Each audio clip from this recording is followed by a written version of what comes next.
Lucu ya, negara ini sedang sibuk berbenah ke depan, tapi ada sekelompok jenderal purnawirawan yang malah sibuk memutar balik waktu.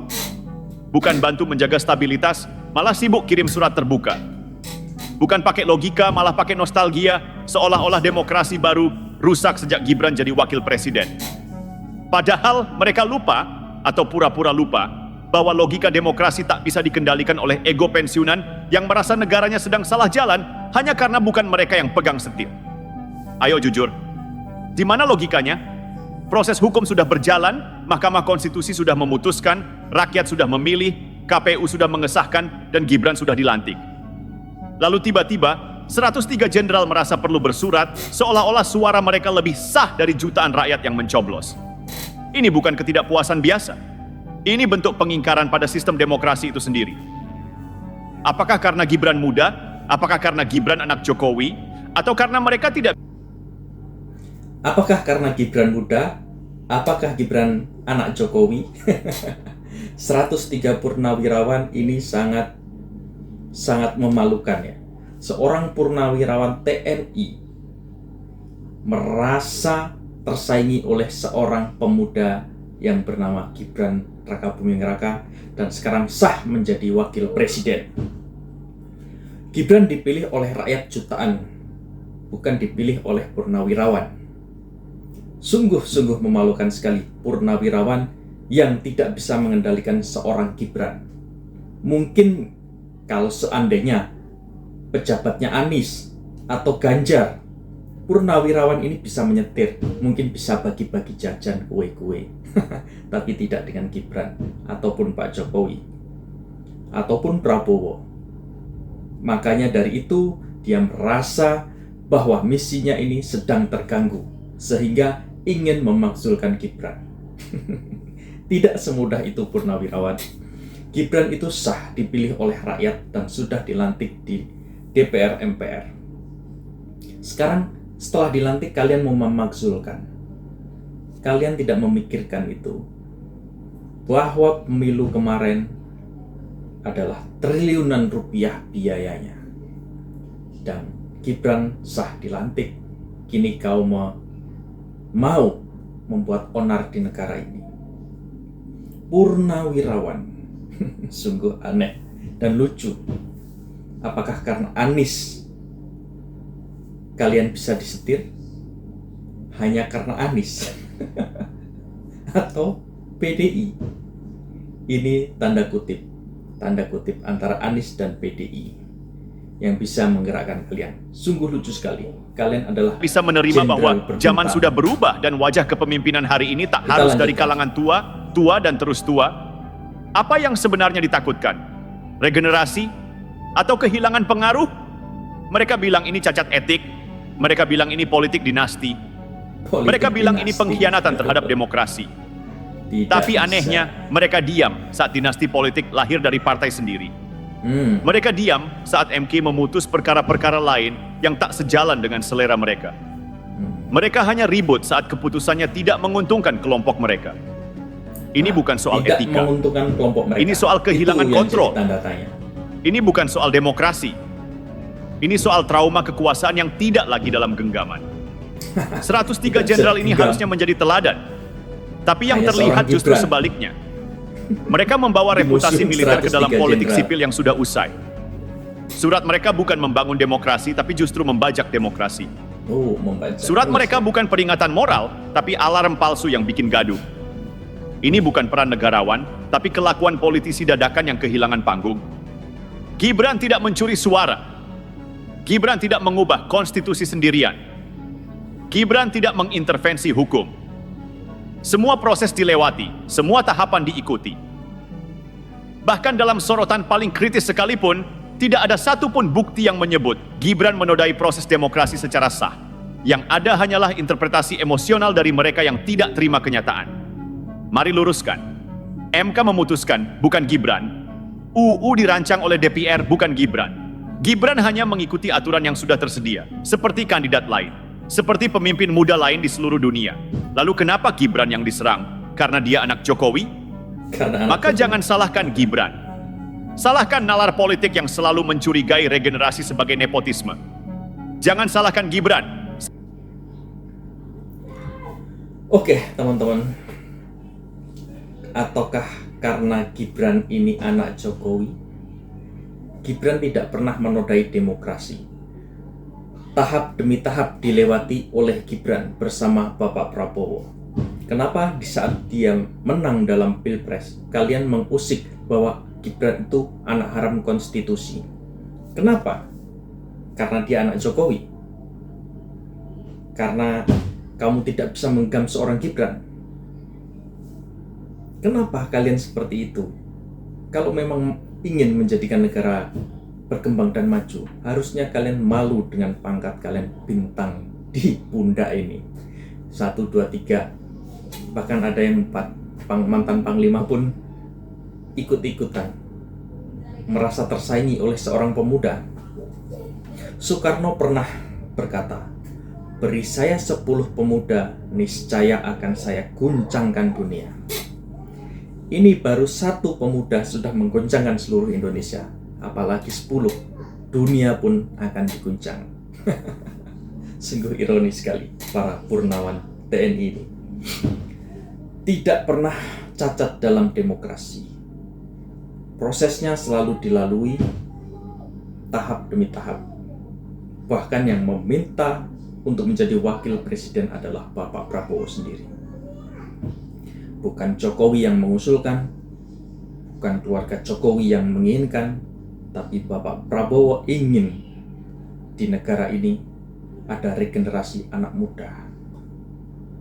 Ingin suasana baru, ingin menjadikan Indonesia lebih smart yang dipimpin oleh anak muda.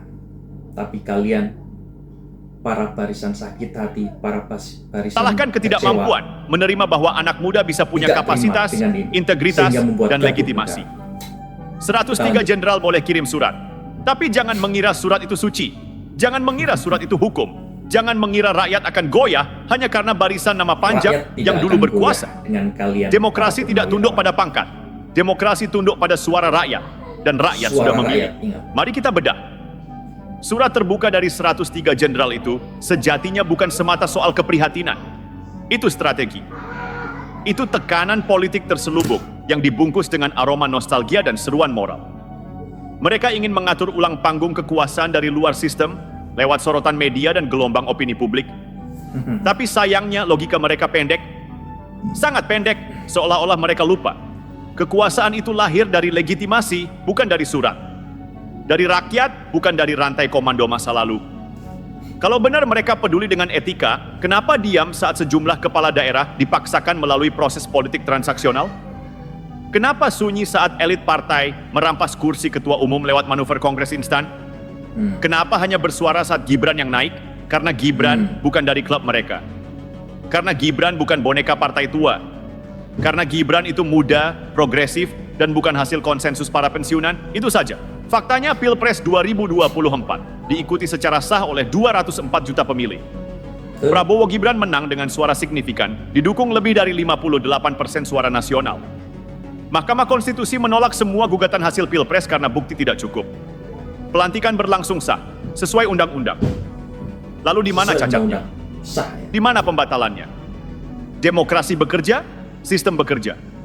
Yang tidak bekerja adalah nalar para mantan jenderal yang tidak rela realitas berjalan tanpa mereka. Putusan Mahkamah Konstitusi soal batas usia itu inkrah, final, binding. Dan Gibran hanya memenuhi syarat yang sudah diputuskan. Kalau putusannya dianggap bermasalah, jalurnya judicial review, bukan demo surat terbuka. Bukan bikin drama telenovela rasa patriotisme yang basi. Cukuplah. Demokrasi bukan panggung nostalgia. Ini bukan arena reuni TNI versus rakyat sipil. Ini bukan tempat meratapi masa lalu. Ini masa depan. Dan masa depan tak butuh generasi yang terus-menerus menoleh ke belakang. Masa depan butuh yang maju. Butuh yang bisa beradaptasi. Butuh yang tidak cengeng setiap kali kalah kontestasi. Gibran bukan sempurna, tapi Gibran bukan musuh demokrasi. Justru Gibran adalah bukti bahwa sistem ini bisa memberi ruang untuk regenerasi, selama jalurnya benar. Kalau hari ini dia dihantam karena muda, karena anak presiden, karena dianggap bukan siapa-siapa secara historis, maka itu bukan kritik. Itu diskriminasi. Itu ketakutan elit lama terhadap hadirnya tokoh baru yang tidak mereka bisa kendalikan. Jadi kalau ada yang bilang demokrasi rusak hanya karena Gibran jadi wakil presiden, justru pertanyaannya harus dibalik. Apa kabar demokrasi jika suara rakyat masih bisa dipatahkan hanya karena surat dari para pensiunan jenderal? Rakyat sudah memilih, negara sudah memutuskan. Gibran sah. Gibran sah. Gibran sah. Kita bicara tentang 103 nama besar. Purnawirawan, jenderal, veteran. Terdengar megah, terdengar nasionalis. Tapi mari jujur, apa bedanya kekuatan moral dengan kekuatan politik yang terselubung bila semua dibungkus untuk mengguncang legitimasi wakil presiden terpilih? Ini bukan soal surat, ini soal simbol. Dan simbol itu dipakai untuk mengintimidasi opini publik, seolah mereka adalah dewa penentu arah bangsa. Padahal masa tugas mereka sudah selesai. Pangkat boleh besar, tapi pengaruh tak bisa dipaksakan dengan mengusung nostalgia. Kalau ini dibiarkan, apa jadinya demokrasi ke depan? Apakah setiap kali hasil pemilu tak sesuai selera elite lama, maka dikirim lagi surat terbuka? Apakah tiap regenerasi pemimpin harus disabotase dengan narasi kehancuran sistem? Demokrasi bukan ajang balas dendam. Demokrasi juga bukan instrumen pelestarian geng lama. Ini ruang kontestasi yang terbuka. Gibran menang bukan karena sistem dibajak, tapi karena sistem bekerja. Karena rakyat bicara. Dan suara rakyat itu sah meski tidak cocok di telinga jenderal pensiun. Jujur saja, yang paling rajin bikin surat terbuka biasanya adalah mereka yang paling sulit menerima perubahan. Mereka ingin tetap relevan, tapi dengan cara yang usang. Mereka ingin bicara soal moral, tapi dengan standar ganda. Mereka ingin tampil sebagai penyelamat demokrasi, padahal justru memanfaatkan ketakutan publik demi kepentingan kelompok. Apa yang sebenarnya mereka mau? Gibran mundur, pilpres diulang, demokrasi dibatalkan? Lalu bagaimana nasib suara rakyat yang sah? Atau memang selama ini mereka cuma menganggap demokrasi itu sah bila hasilnya sesuai dengan keinginan mereka? Kalau begitu, itu bukan demokrasi, itu keangkuhan. Di negara demokrasi manapun, regenerasi adalah keniscayaan. Emmanuel Macron jadi presiden Prancis di usia 39 tahun. Justin Trudeau jadi PM Kanada di usia 43. Bahkan Sanna Marin, PM Finlandia, menjabat di usia 34. Tapi di Indonesia, saat Gibran jadi wapres di usia 36, langsung dianggap kehancuran demokrasi? Ironis, dunia sudah maju. Kita masih berdebat soal umur dan silsilah. Jadi mari berhenti bermain drama. Ini bukan sinetron. Jangan berdrama. Ini republik. Ini bukan pentas surat terbuka. Ini sistem yang dijaga undang-undang. Dan sistem itu, suka atau tidak, telah melahirkan wakil presiden bernama Gibran Rakabuming Raka. Sah, konstitusional, dan dipilih rakyat. Maka kepada para pensiunan yang masih ingin relevan, beristirahatlah dengan tenang. Hormatilah demokrasi yang kalian dulu belah dengan senjata. Hari ini kami menjaganya dengan logika. Begini, jangan pura-pura polos. Surat terbuka dari 103 jenderal itu bukan sekadar kegelisahan. Itu adalah bentuk tekanan politik yang dikemas dalam bingkai moralitas. Mereka ingin meminjam nama besar masa lalu untuk mengintervensi panggung hari ini. Tapi pertanyaannya sederhana. Atas dasar apa? Atas dasar hak moral? Hak sejarah? Maaf, republik ini tidak dibangun untuk memanjakan ego mantan penguasa. Republik ini dibangun supaya siapapun, termasuk anak muda seperti Gibran, punya hak yang sama di hadapan konstitusi dan rakyat. Mereka yang hari ini bersuara lantang soal etika dan demokrasi adalah orang yang pernah berada di pusat kekuasaan. Bahkan tidak sedikit dari mereka yang dulunya diam saat kekuasaan disalahgunakan. Diam saat konstitusi dimanipulasi. Diam saat rakyat dipaksa tunduk. Tapi sekarang mereka bicara seolah nabi penyelamat demokrasi. Ironis, bukan? Ini bukan soal Gibran. Ini soal siapa yang punya akses ke masa depan kekuasaan. Dan jelas mereka tidak suka Gibran karena dia tidak berasal dari jalur kekuasaan tradisional. Gibran tidak punya hutang budi ke para senior. Gibran tidak masuk kotak sistem lama. Dan itulah yang membuat mereka gelisah. Bukan karena Gibran salah, tapi karena mereka tak bisa mengontrolnya. Mari bicara rasional. Negara ini sedang memasuki era bonus demografi. Generasi muda harus diberi ruang, bukan untuk gaya-gayaan, tapi karena struktur masalah bangsa hari ini tidak bisa diselesaikan dengan pola pikir 30 tahun lalu. Dunia berubah. Persaingan global makin tajam. Teknologi bergerak cepat. Kalau kita terus dipimpin oleh logika masa lalu, bangsa ini hanya akan jadi penonton di tengah perubahan. Gibran adalah simbol bahwa Indonesia siap masuk generasi baru.